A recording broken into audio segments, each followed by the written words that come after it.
en guerre contre Ebola. En fin de l'action, pourrait-on dire, déblocage par l'Union européenne de 140 millions d'euros. Dans la foulée, les États-Unis qui annoncent qu'ils mobilisent leurs moyens militaires en Afrique pour lutter contre Ebola. Il aura fallu cependant atteindre le cap de 2000 victimes, 2000 morts sur près de 4000 cas déclarés spécialement en Sierra Leone, en Guinée et au Libéria, les 3 pays les plus touchés par cette pandémie. 3 pays qui n'auront cependant pas attendu l'aide occidentale pour prendre le taureau par les cornes et s'affairer à lutter contre la propagation de cette maladie malgré l'insuffisance des infrastructures sanitaires adéquates. Une calamité de plus s'ajoutant aux maladies qu'affronte le continent africain, telles que le paludisme, 6000 décès en moyenne par an, rappelons-le, en dépit des ardeurs et avancées médicales.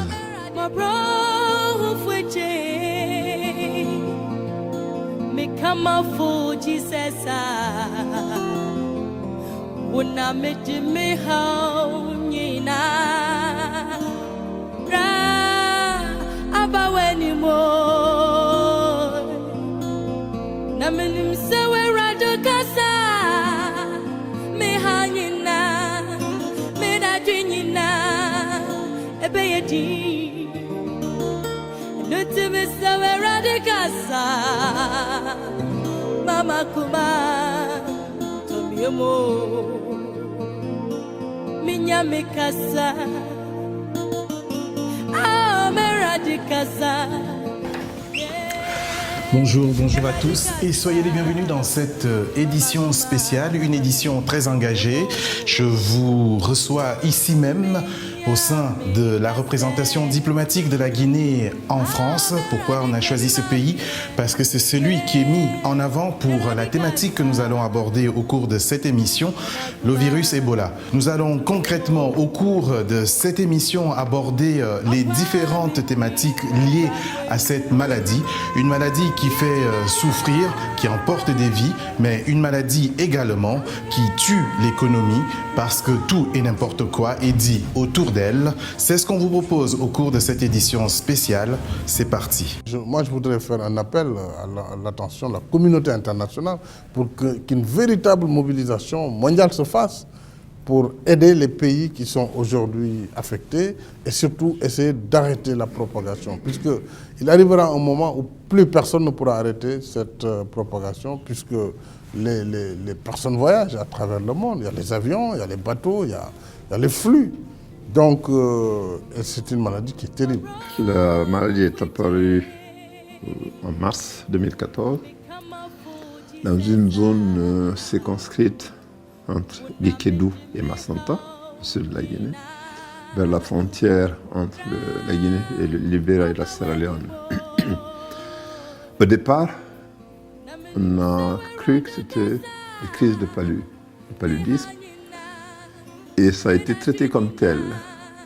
Ce qui fait que les premières victimes ont été victimes de ce terrible diagnostic. Pour une raison simple, c'est que Ebola n'était pas censé se retrouver en Afrique de l'Ouest. D'où l'incrédulité face à l'épidémie au départ. Le virus Ebola existe depuis 1976. 2 foyers sont alors identifiés. L'un au Soudan, l'autre au Zaïre, plus connu aujourd'hui sous le nom de RDC. La chauve-souris fugivore apparaît comme le réservoir du virus. Elle pourrait l'avoir transporté dans ces zones et avoir par ailleurs infecté des grands singes qui, par la suite, ont contaminé les hommes. À l'origine, la maladie se propage essentiellement de grands primates à l'homme et sûr et certainement pas de l'homme à l'homme comme aujourd'hui.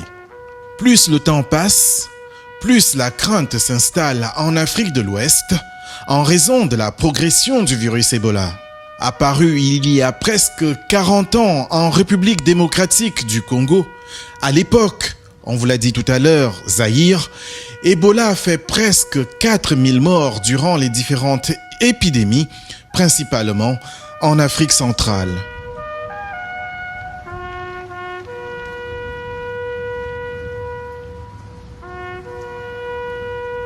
Depuis plusieurs mois, notre pays est confronté à la fièvre hémorragique à virus Ebola. Cette maladie continue à faire encore des victimes en Guinée et dans les pays voisins.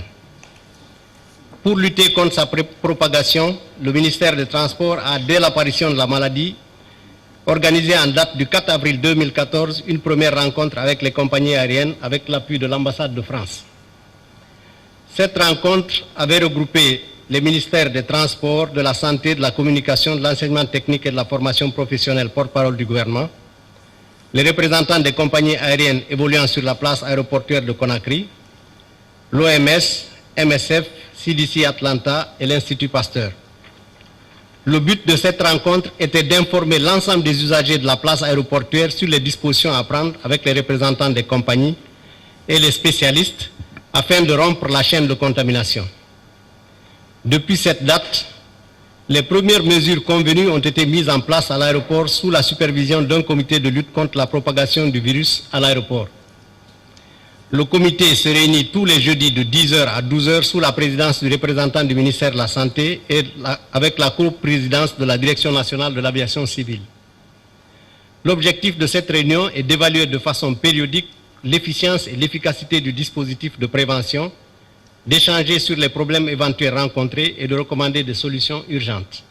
À la différence des grandes pandémies telles que la peste noire ou la grippe espagnole qui pouvaient s'attraper au contact de l'air et qui ont tué des dizaines de millions de personnes, la transmission d'Ebola est circonscrite. Rappelons, s'il faille encore le signaler, que le virus Ebola se transmet seulement par contact direct avec des fluides corporels de personnes infectées ou des objets comme des aiguilles de seringue contaminés.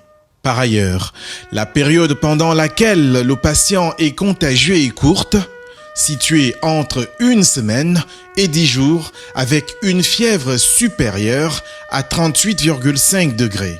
Ebola provoque de la fièvre, des vomissements, des diarrhées, parfois des hémorragies internes et au stade actuel de l'avancée médicamenteuse, la moitié des malades en meurent.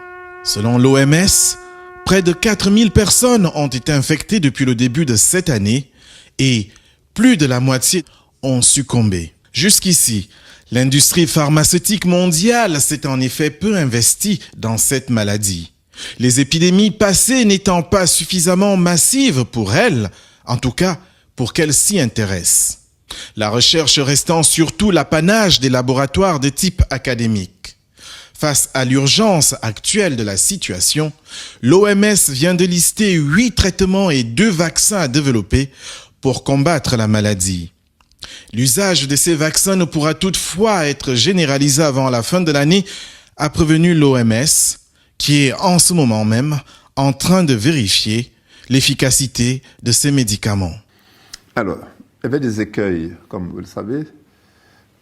Ces écueils sont dus à beaucoup de choses, à notre culture, à nos mœurs, à nos traditions, à notre sociabilité, et aussi au manque cruel d'informations, et sur la maladie, et des populations qui étaient incrédules.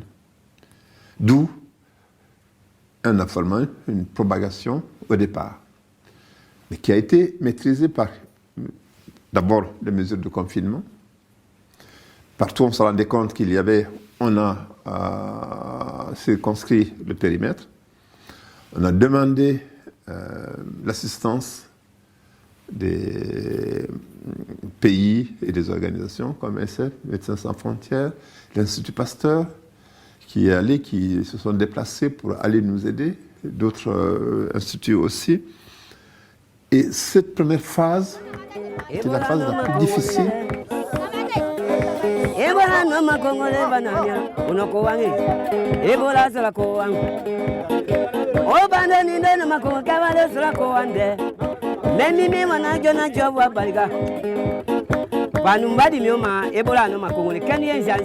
Une course contre la montre, une course nécessitée par la crainte de voir le virus se répandre en Afrique et dans d'autres régions du monde, et aussi une course pour éviter que le virus s'émute. Ici, dans cette zone, la réticence des villages est liée au fait que les gens ont été surpris par la maladie et ont très peur de Ebola. Cette maladie qu'on appelle Ebola, elle fait très peur dans ces villages.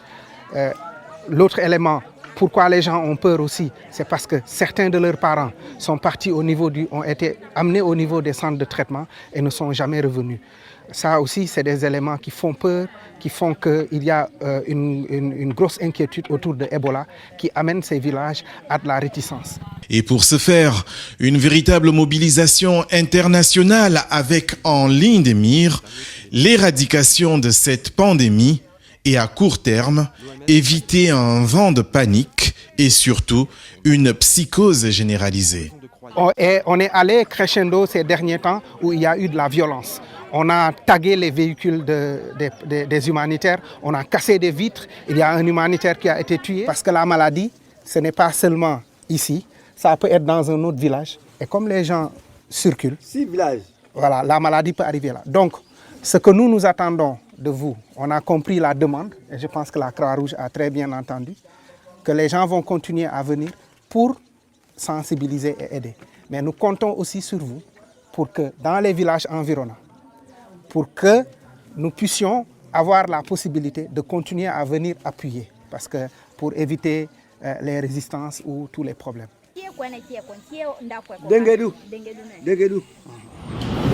Toute personne, tant soit peu, citoyen bien, doit s'engager dans cette bataille.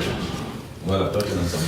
Et vous devez l'entendre discuter au fond car c'est un homme très pris et malgré un emploi du temps chargé, il a décidé de nous accorder du temps car l'événement est grave, la situation également, mais pas si catastrophique que cela. Et cette fois, je vais véritablement m'investir, m'engager parce que les besoins le demandent. Beaucoup de mes collègues, notamment en Occident, montrent caricaturement, décidément j'en perds mon latin, cette pandémie qu'est Ebola. Je vous propose de rencontrer le numéro 1 guinéen qui va nous dire concrètement ce qui se passe dans son pays et ce qu'il fait pour éradiquer cette maladie. Bon, vous savez, on n'a pas su rapidement que c'était Ebola quand il est mort parce que on a été obligé d'envoyer le sources à l'Institut Pasteur à Dakar, c'est en ce moment qu'on a su. Et très rapidement, avec l'aide internationale, nous avons pu prendre des mesures progressivement. Et depuis 4 mois, 5 mois, on a pris toutes les dispositions à l'aéroport et à l'aéroport. Ensuite, en ce qui concerne les malades, on a installé un centre qu'on a créé, un centre à Guéguédougou. Donc, la situation est maîtrisée en Guinée. Mais autant personne ne peut prendre l'avion sans qu'on ait vérifié sa température. Et s'il a 38, et deuxièmement, on a renforcé dernièrement après ma rencontre avec les compagnies aériennes et les diplomates et les médecins, on a renforcé en donnant la liste des contacts aussi à l'aéroport. Le contact, c'est quelqu'un qui a été en contact avec un malade. Donc lui, on le surveille pendant 21 jours. Tous les jours, on prend sa température. Si au bout de 21 jours, il n'a pas développé, c'est qu'il ne développera pas la maladie. C'est pour éviter que quelqu'un qui est un contact puisse aller à l'aéroport. Mais avec aussi l'urgence sanitaire, les contacts sont limités dans les zones de déplacement. Donc, mais évidemment, le problème que nous avons, c'est qu'au Libéria, ils sont moins équipés dans la zone. Donc, nous sommes obligés aujourd'hui d'intervenir, d'accepter que les médecins quittent chez nous pour aller au Libéria chercher des malades et que aussi les gens traversent.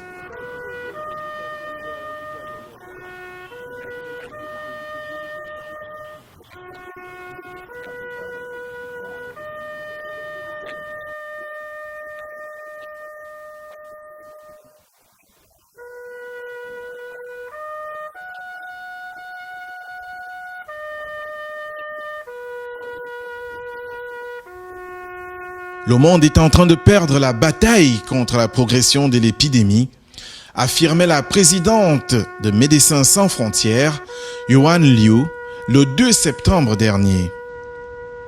6 months into the worst Ebola epidemic in history, the world is losing the battle to contain it.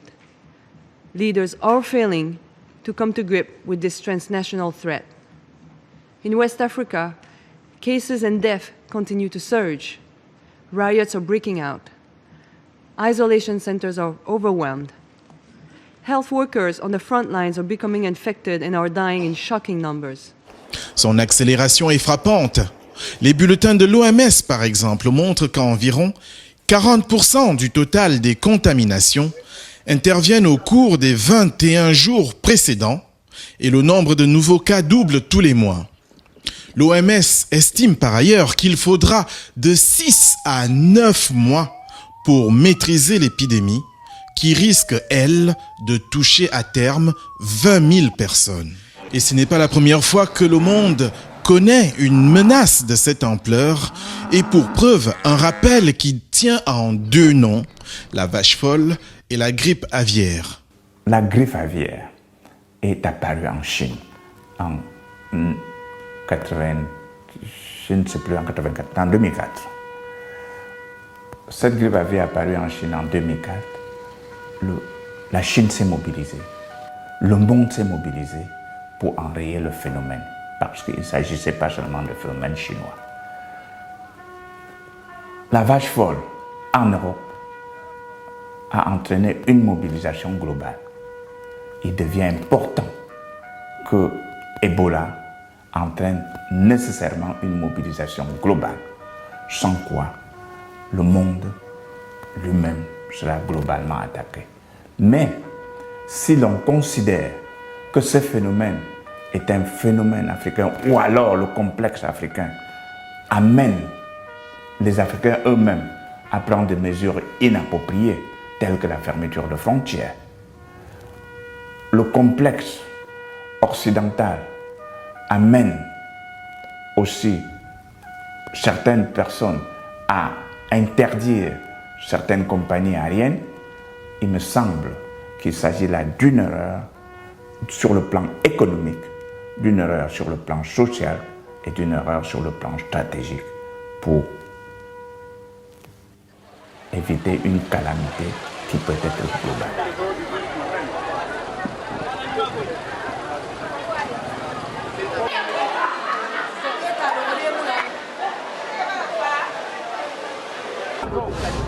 Venez ici, je vais diminuer un peu pour vous. Malheureusement, c'est une maladie qui est très dangereuse. À l'heure actuelle, la population, tout le monde est inquiet. Tout le monde a peur de cette maladie. Depuis l'annonce de cette maladie à Conakry, ici, vraiment, tous les Guinéens viennent ici acheter chaque jour les produits, l'eau de javel, les désinfectants et autres là. Chaque jour, c'est ça. Face à l'épidémie, la réponse apportée par le monde est catastrophiquement inadéquate. Ce n'est pas moi qui le dis, c'est le président de la Banque mondiale, Jim Yong Kim.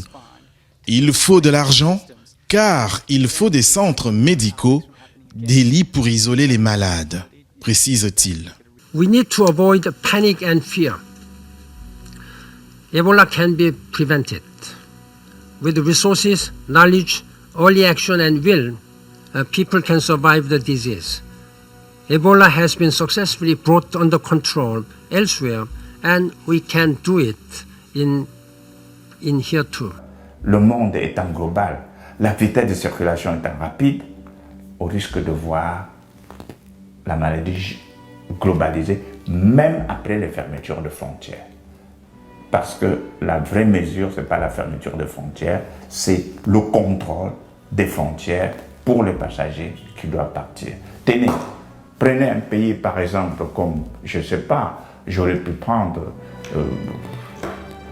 Sierra Leone, à plusieurs frontières avec le Sénégal, avec la Guinée. Comment est-ce que vous allez fermer les frontières pour que les gens, de façon terrestre, ne passent pas?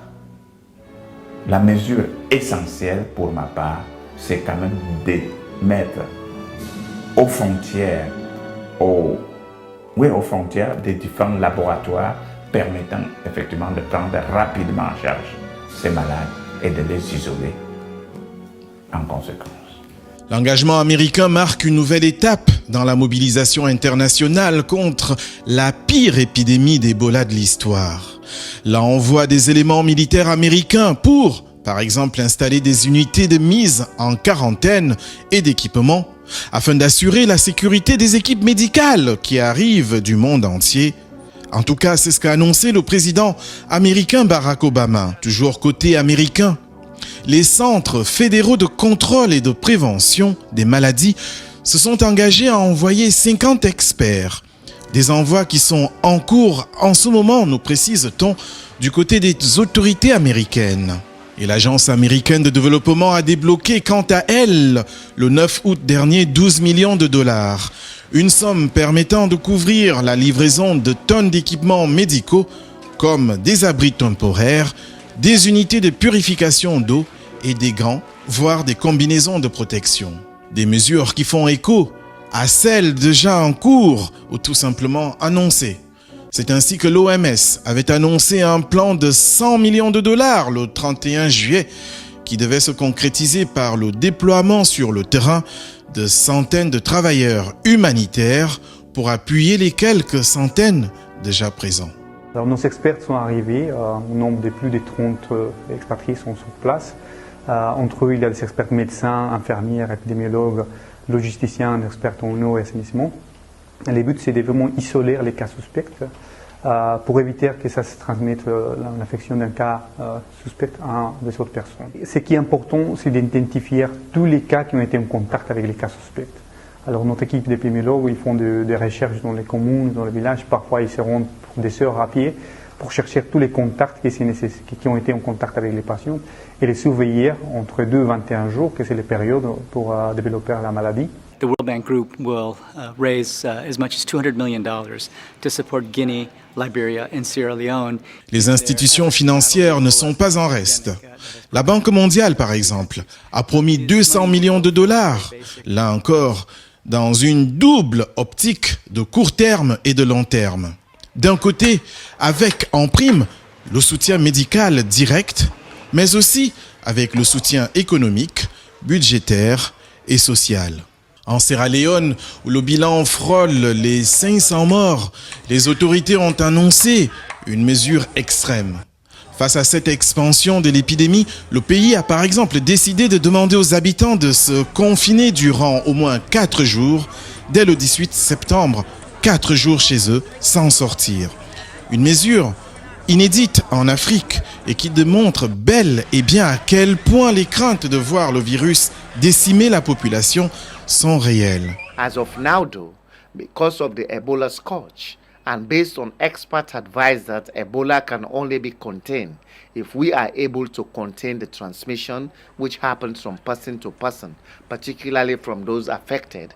That is why we said we don't want our school-going population to also be vulnerable. We are going to have a 3-day house-to-house campaign from the 19th to the 21st of September. And we expect everybody to stay indoors.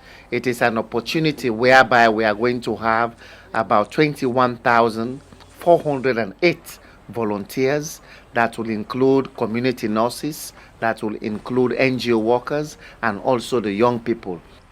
Une crise sanitaire, certes, mais à l'impact économique également bien réel. Donald Kaberuka, le président de la BAD, la Banque africaine de développement, a estimé, par exemple fin août, qu'Ebola qui touche tous les secteurs d'activité devrait probablement coûter 1, voire 1,5 points de PIB aux économies déjà fragiles du Libéria, de la Sierra Leone et de la Guinée, qui tentaient jusqu'alors difficilement de sortir la tête de l'eau. En termes économiques, réellement, vous savez, les fermetures de frontières aujourd'hui empêche les investisseurs de visiter les pays concernés. Ça veut dire empêche les investissements nouveaux. Et s'agissant des pays, par exemple, dans lesquels nous sommes installés, je pensais à la Guinée, je pensais à Sierra Leone. On était déjà, dans le cas de la Guinée, à amener beaucoup d'investisseurs qui sont intéressés dans les différents secteurs le président de la République lui-même avait déjà engagé une bataille économique sérieuse et ça commençait à produire ses fruits. Toute fermeture de frontières aura pour conséquence la réduction, à sa plus simple expression, des investissements étrangers, la réduction des investissements locaux, parce qu'il n'y aura pas de déplacement à l'intérieur du territoire, et surtout, j'allais dire dans une brève échéance, le marasme économique.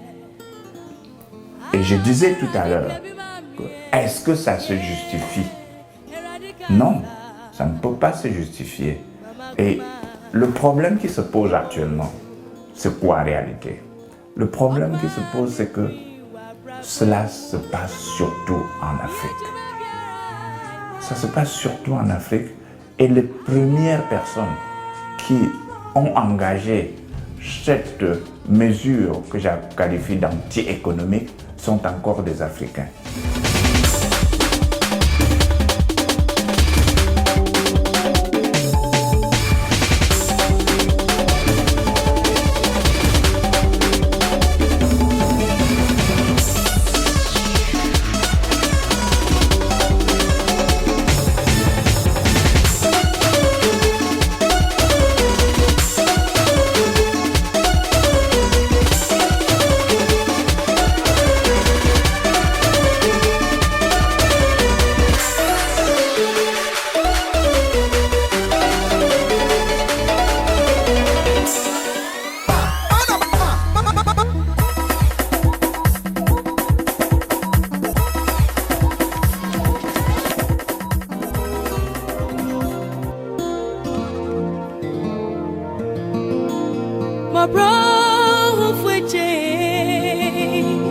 Le problème que nous avons, c'est que au Libéria, ils sont moins équipés dans la zone, donc nous sommes obligés aujourd'hui d'intervenir, d'accepter que les médecins quittent chez nous pour aller au Libéria chercher des malades et que aussi les gens traversent. Mais là aussi, on est en train, au niveau des 18 points de passage de 3 pays, on est en train de mettre des structures sanitaires pour que tous les gens qui passent en prennent leur température. Et s'ils développent la fièvre, qu'on les envoie tout de suite au centre. Ce qui explique donc qu'il y ait plus de gens contaminés à Massanta et à Guéguédou. As we work to stop that transmission, we have to prevent and manage the consequences of international spread. We cannot deal just with the 3 countries. We have to work on a much bigger perspective. It is designed to address a caseload of that could exceed 20,000 cases. La crise prend également des allures continentales. Les frontières africaines sont réputées poreuses. Donc on croit que malgré les mesures gouvernementales dont on a suivi par les voies de radio et presse, on s'est dit à tout moment ça peut arriver. Et étant donné la gravité de cette maladie, je crois qu'il faut se préparer. On est dans un environnement où il n'y a pas un certain nombre de mesures de sanitaires et autres. Honnêtement, c'est à la merci du Seigneur qui va décider qui va l'attraper. Ça peut arriver au Cameroun. C'est au Nigeria déjà. Si c'est au Nigeria, c'est déjà au Cameroun presque. Oui. Avec les guerres qui se passent, Centrafrique, Nigeria, tout ça, nous sommes frontaliers avec ces pays-là. Les restrictions de voyage et les suspensions des liaisons aériennes par de nombreuses compagnies internationales et régionales accentuent l'isolement des pays concernés et plombent l'image d'un continent tout entier, souvent perçu de l'étranger comme un seul et grand pays. Bon, si vous voulez, il y a plusieurs sortes de mesures. Il y a des mesures qui sont prises à l'aéroport et des mesures qui sont prises au port et qui sont complètement sécurisées pour que quelqu'un ne puisse pas transmettre de maladie ou que quelqu'un qui est malade ne puisse pas rentrer dans le port ou bien à l'aéroport. Maintenant, le grand problème que nous avons toujours, c'est la sensibilisation. Parce que parfois, il y a des gens qui sabotent en disant aux populations non, c'est pas vrai, c'est pas une maladie, etc. Donc parfois on rencontre de la résistance, on a eu connu ça à Guéguédou, mais on connaît ça un peu aussi dans la zone de Massanta avec les gens, parce que vous savez, on est obligé de sensibiliser parce que des deux côtés des frontières, c'est les mêmes ethnies, donc parfois c'est des parents. Donc quand quelqu'un vient, la famille le reçoit tout de suite. Donc c'est pour éviter, même s'il est contaminé, C'est pourquoi nous renforçons les structures médicales aux différents points d'entrée pour que toute personne qui rentre, sa température soit prise avant. Et on ne va pas fermer les frontières, mais on prend la température. S'il a un peu de fièvre, on la voit tout de suite au centre, ce qui évite qu'il contamine d'autres personnes. Donc c'est ces mesures qu'on est en train de renforcer, de mettre en place. Et c'est pourquoi nous avons demandé des ambulances, aussi des 4x4, pour que, en plus de cela, que les médecins aussi puissent traverser la frontière pour aller chercher les malades du côté du Libéria ou de la Sierra Leone pour venir les faire soigner à Guéguédougou. Les organisations humanitaires utilisent des vols commerciaux pour effectivement acheminer du personnel et aussi du matériel. Et face à la crise Ebola, il est nécessaire d'avoir du personnel expatrié expert et d'acheminer du matériel spécifique. Donc nous sommes très préoccupés. Les aéroports depuis 4 mois, ça vous verrez les images, je pense qu'on peut vous donner des images, vous verrez comment les aéroports sont sécurisés et qu'il n'est pas possible de monter dans l'avion, même si on est à 38 degrés. Et il y a plusieurs contrôles, il y a le contrôle avant qu'on ne prenne les billets, et ensuite il y a le contrôle avant de monter dans l'avion. La crainte qu'on a, c'est l'effet domino. Si toutes ces compagnies en fait, décident les uns après les autres de fermer, nous serons dans l'incapacité de répondre. Le risque le plus grand qu'on est en train de courir, c'est d'isoler non seulement ces populations, et ça, d'un point de vue humanitaire, c'est inacceptable, mais aussi nos équipes. Donc nous suivons la situation jour après jour, et naturellement nous essayons de parler avec les compagnies commerciales quand c'est possible et de nous rassurer sur la possibilité d'acheminer du personnel et du matériel. Vous savez, moi en tant que directeur Afrique, je serais vraiment extrêmement heureux si nous pouvions reprendre nos vols. On le fera dès qu'on le pourra. Avec les contrôles qui sont mis en place dans chaque aéroport, notamment à Conakry ou à Lagos ou même à Freetown, nous avons tous les jours la certitude qu'aucun passager ne présentant des symptômes d'Ebola et donc qui peut transmettre la maladie n'est embarqué. Et ça, c'est un point essentiel. Par exemple, au départ de Conakry, il y a jusqu'à 3 prises de température de chaque passager. Aucun passager ne peut s'enregistrer au comptoir d'Air France sans avoir montré une fiche de santé dûment remplie avec sa température. C'est, je crois, pour nous le point essentiel. C'est pour ça, des fois, qu'on a des difficultés à comprendre la suspension de vol avec toutes les mesures qui sont prises, parfois par des compagnies aériennes africaines, ce qui, je trouve, je ne dis pas par manque de solidarité, mais ça n'est pas loin. Et ça nous gêne que ce sont nos frères qui se comportent comme ça. Nous sommes... on est réputé être solidaire, du moins être sociable. Et on n'a pas eu cette preuve de solidarité cette fois-ci. Et c'est étonnant. Très ambitieuse, l'Organisation mondiale de la santé, qui espère inverser la tendance d'ici au moins 3 mois et faire en sorte que le nombre de cas se stabilise. Mais l'aspect inédit de la progression de l'épidémie provoque un certain nombre de débats. Quant au réalisme d'un arrêt possible de l'expansion d'Ebola par une réponse médicale internationale coordonnée, la réponse, ou en tout cas la question, reste en suspens. On vient rechercher des échantillons du Libéria.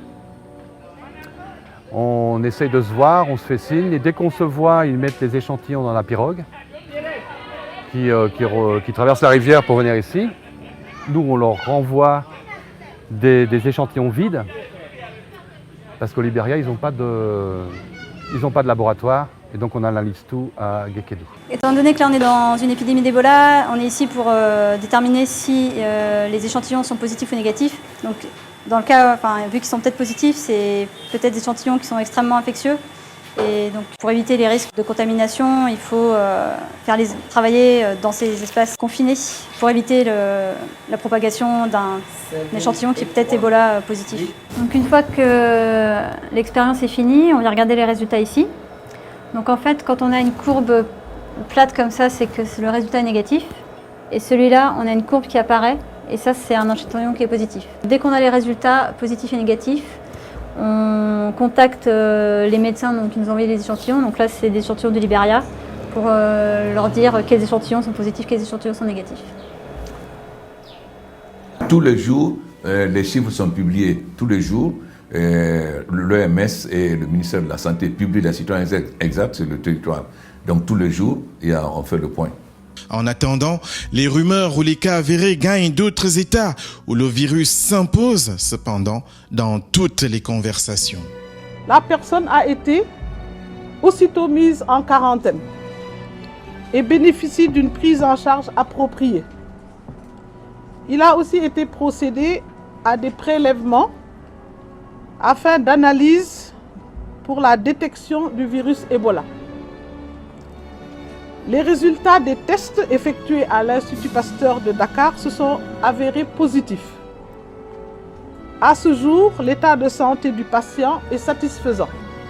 Il est à noter que le dispositif de surveillance et de riposte à la fièvre hémorragique à virus Ebola, déjà mis en place, a été renforcé et tous les moyens sont mis en œuvre pour éviter la dissémination de la maladie à partir de ce cas importé. Nous avons à 2 reprises eu une situation du genre à notre frontière avec le Gabon. Mais à 2 reprises, nous avions pris des mesures les plus draconiennes et la zone a été isolée et les malades ont été traités et l'épidémie éradiquée. Ça me fait peur. Mais dans les autres pays, quand je vois, vraiment on explique là-dedans, ça me fait peur. Cette maladie qui est supposée être une maladie africaine, ce qui est faux aujourd'hui, parce que toute maladie, dans n'importe quel point du monde actuel, est une maladie planétaire et doit toucher tout le monde. C'est pour ça que les mesures importantes, globales, doivent être prises pour enrayer la maladie et non pas pour fermer les frontières qui auront des conséquences catastrophiques sur le plan de l'économie. Mais nous, on ne le voit pas de cet œil-là parce qu'on ne voit pas la différence entre les foyers Ebola qu'il y a en Sierra Leone et en Guinée, juste à côté. Il y a les avions du gouvernement qui sont là, sur le tarmac à Roissy, et qu'on les fasse voler avec des militaires dedans et qu'on continue à faire le pont aérien pour les médecins. On ne va pas recourir à l'armée pour une ONG, voilà, c'est loin de nos valeurs et de notre charte. Ce qu'on essaye actuellement d'explorer, c'est avec d'autres compagnies commerciales, si on peut créer des partenariats spécifiques, surtout pour gérer les situations éventuellement d'urgence qui pourraient se présenter. La restriction des déplacements, elle est à l'étude. Et quant à la fermeture des frontières, qui a été évoquée notamment pour les compagnies aériennes qui ne voleraient plus vers certains pays, il faut mettre dans la balance d'un côté l'impact économique que ça aura sur ces pays concernés, l'efficacité de la mesure qui est souvent de ne retarder que de quelques semaines l'inéductable, et puis aussi l'impact que cela va avoir sur l'acheminement de l'aide humanitaire qui est cruellement nécessaire aujourd'hui. On est démunis, je pense que Médecins sans frontières d'ailleurs l'a clairement dit, ils ont besoin d'une aide internationale beaucoup plus forte et ils se rendent compte qu'ils ne sont pas en mesure, dans l'état actuel des choses, et notamment au Libéria, de contrôler la transmission du virus. Il y a 2 possibilités, clairement. Ou bien ça reste relativement circonscrit sur Libéria et Sierra Leone. C'est dramatique, mais ça va forcément s'arrêter un moment. Ou bien il y a un échappement malencontreux, ou bien il y a réellement de façon plus importante 1 ou 2 autres pays qui sont touchés, là ça devient vraiment plus compliqué. Entre nous et la Sierra Leone, et comme vous le savez, ce qu'on appelle le bec de perroquet, c'est cette frontière entre les 3 pays, Guinée, Sierra Leone, Libéria. Vous avez les mêmes populations, les 3 côtés des frontières, les mêmes mœurs, les mêmes traditions, et aussi des préjugés. Et ça, je parle de préjugés dus à l'ignorance.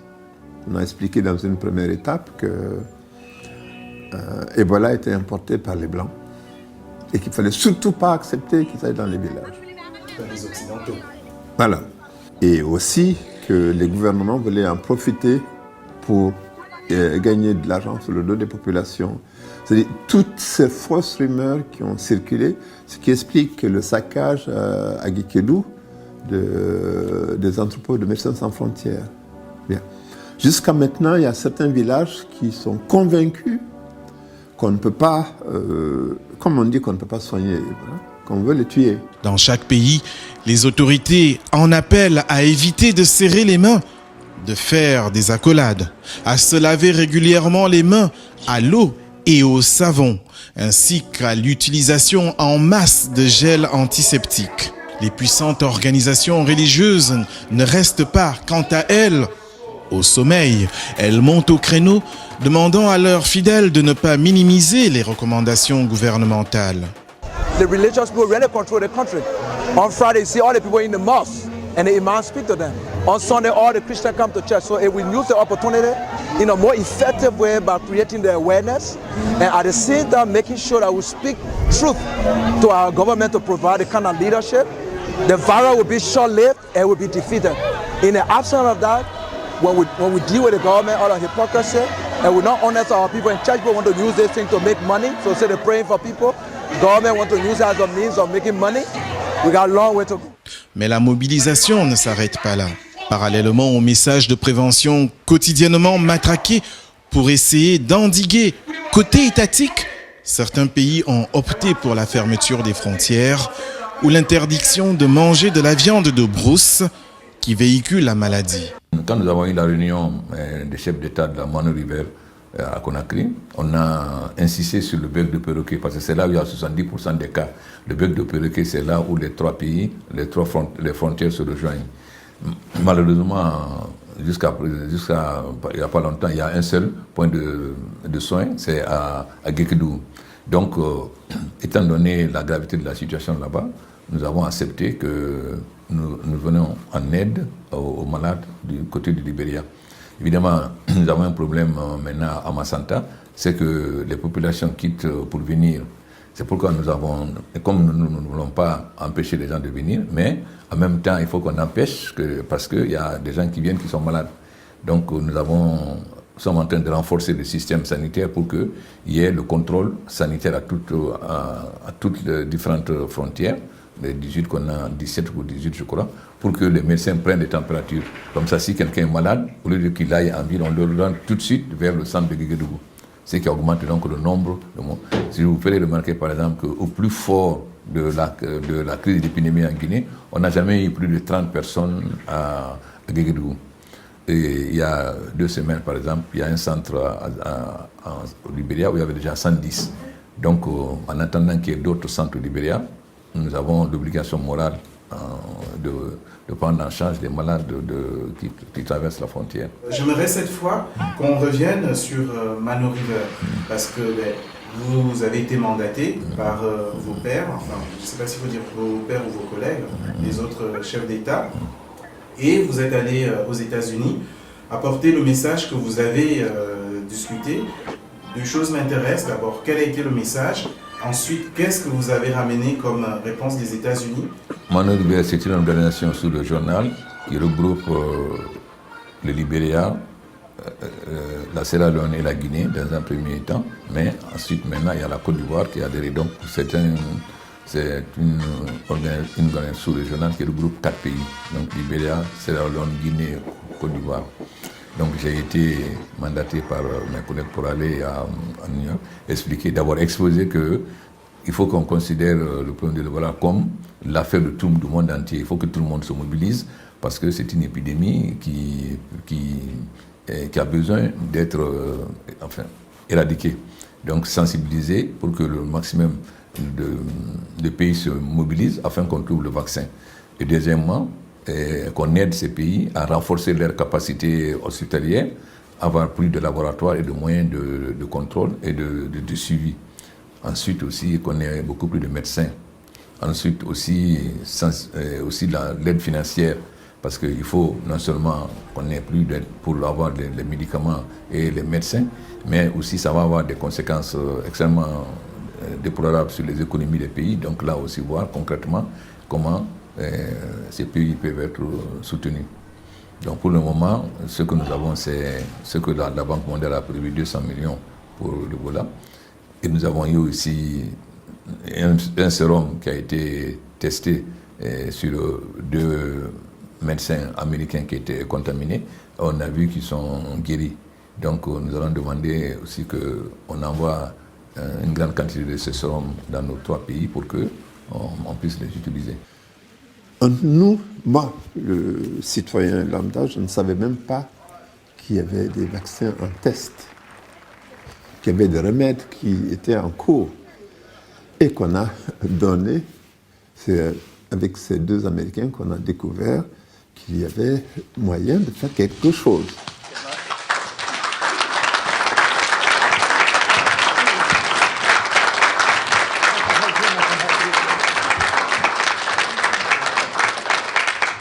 Today, I'm pleased to announce that Dr. Brantley is being discharged from the hospital.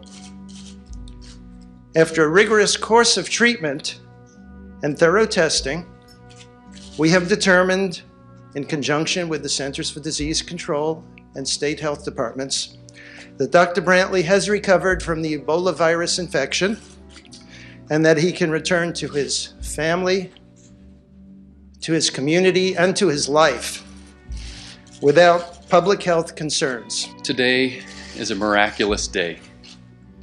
I'm thrilled to be alive, to be well, and to be reunited with my family. Bon, on nous a dit que c'était limité, que le stock n'était pas important, c'était pas testé.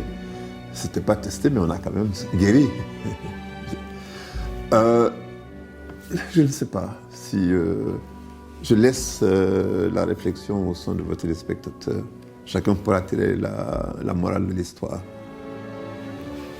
Il y a des traitements qui ont été proposés, vous les connaissez, c'est le fameux ZMapp, c'est un antiviral qui a été utilisé dans la grippe qu'on peut utiliser maintenant. On espère tous que ça va donner des résultats. Mais jusqu'ici, et c'est ce qui a été repris par Noël Tordeau, les arguments étaient essentiellement obtenus chez l'animal et pour le ZMapp sur un tout petit nombre de patients. C'est la première fois que je traite un Ebola de cette taille-là. Ouais. Là, on a des centaines de morts et voilà, on a des cas qui s'échappent. On n'arrive pas à contrôler l'épidémie, ça part dans tous les sens, on a peu de moyens.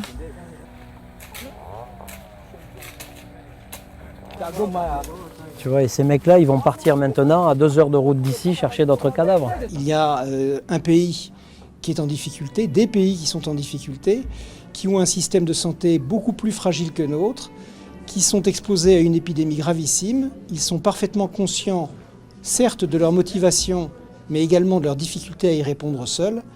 Et ça me paraît simplement normal de participer à cette mission. La mission consiste donc à se mettre à disposition par l'intermédiaire de l'ambassade de France, du ministère de la Santé guinéen, pour faire avec eux un point de la situation, de l'extension de l'épidémie, des moyens qu'ils ont été capables de mettre en œuvre pour lutter contre l'épidémie, pour soigner les malades, pour prévenir les nouveaux cas, pour éviter la diffusion de l'épidémie, et voir avec eux ce dont ils ont besoin, ce qu'ils attendent de la France, en conseil éventuellement, en expertise, voire en appui. C'est une équipe qui part demain matin en Guinée, à Conakry, qui va s'engager pleinement à la fois auprès des malades et auprès des professionnels pour les aider à mieux appréhender l'épidémie, à travailler dans de bonnes conditions de sécurité et à connaître toutes les techniques de prise en charge. Nous ne le répéterons jamais assez. C'est par la prévention que passera l'éradication du virus. D'autant plus que l'Organisation mondiale de la santé a estimé que 20 000 personnes pourraient être touchées par la maladie en Afrique. Alors tous les moyens sont bons pour mener une véritable guerre contre Ebola et chacun à son niveau est invité à participer à ce combat, le combat contre Ebola. Il faut une véritable mobilisation, une véritable prise de conscience mondiale. Au lieu de qu'il y ait la panique, il faut plutôt qu'il y ait un grand déterrent de solidarité et qu'il y ait moins d'inquiétude. Parce qu'en fait, l'Ebola ne se transmet pas comme ça. Mais la panique est telle que les gens croient que l'Ebola se transmet dans l'air. On pense par exemple, alors qu'à Conakry, quand vous y allez, tout le monde va casser ses occupations sans problème. Mais c'est la vision que les moyens de communication donnent de l'Ebola qui effraie les populations. Il faut donc à la fois mobiliser pour que tout le monde, tous les pays en fassent leur affaire, c'est-à-dire que ça soit une affaire mondiale. Et deuxièmement, mener une véritable explication pour casser cette panique qui s'installe au niveau des populations, alors qu'une panique qui n'a pas de raison d'être.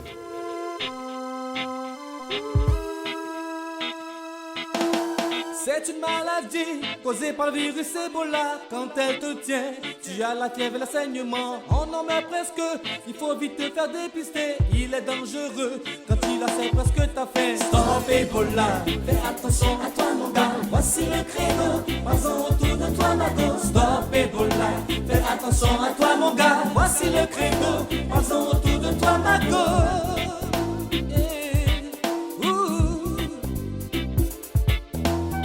Ne touche pas, ne mange pas, il faut éviter la viande de brousse. Le virus se transmet par le sang et la sueur, par la salive et les sécrétions. Stop Ebola, attention à toi mon gars, voici le créneau, passons autour de toi ma go. Stop Ebola, fais attention à toi mon gars, voici le credo, passons autour de toi ma go. Tu as la fièvre qui te prend, la fatigue, les maux de tête, la nausée, la diarrhée et les vomissements.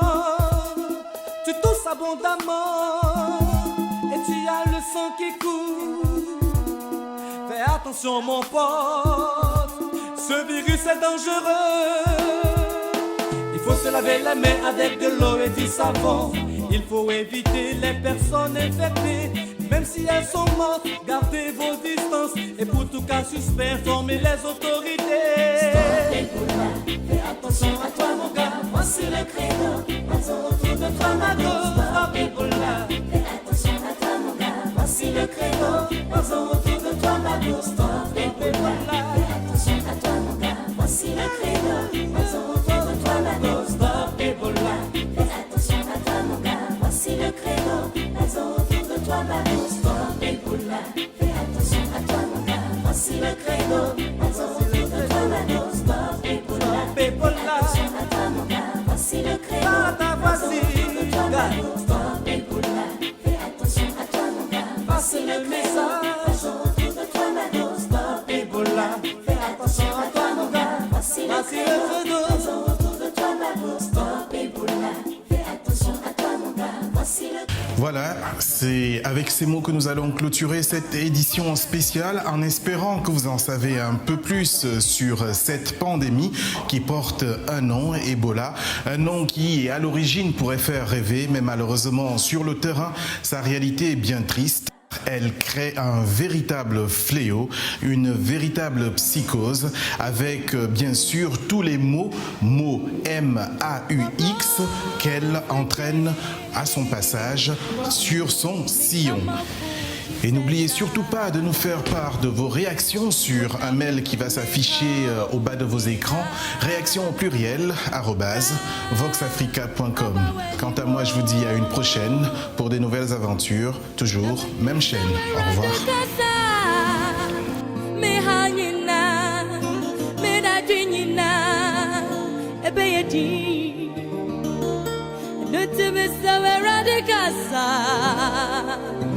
Mama kuma tomiomo minya mikasa meradikasa yeah eradikasa mama kuma tomiomo minya mikasa meradikebi mama